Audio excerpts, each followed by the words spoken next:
Jésus, après ces 2 jours chez les Samaritains, partit pour la Galilée. Lui-même avait attesté qu'un prophète n'est pas honoré dans son propre pays. Il arriva donc en Galilée. Les Galiléens lui firent bon accueil, car ils avaient vu tout ce qu'il avait fait à Jérusalem pendant la fête de la Pâque, puisqu'ils étaient allés eux aussi à cette fête. Ainsi donc Jésus revint à Cana en Galilée, où il avait changé l'eau en vin. Or, il avait un fonctionnaire royal dont le fils était malade à Capharnaüm. Ayant appris que Jésus arrivait de Judée en Galilée, il alla le trouver. Il lui demandait de descendre à Capharnaüm pour guérir son fils, qui était mourant.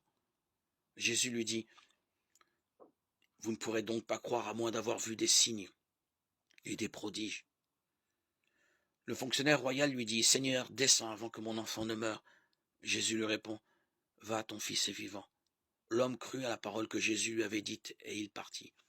Pendant qu'il descendait, ses serviteurs arrivèrent à sa rencontre et lui dirent que son enfant était vivant.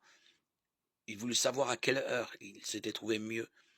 Ils lui dirent, « C'est hier, au début de l'après-midi, que la fièvre l'a quitté. » Le père se rendit compte que c'était justement l'heure où Jésus lui avait dit, « Ton fils est vivant. » Alors, il crut avec tous les gens de sa maison.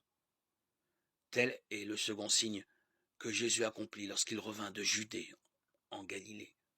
Jean 4, 43, 54.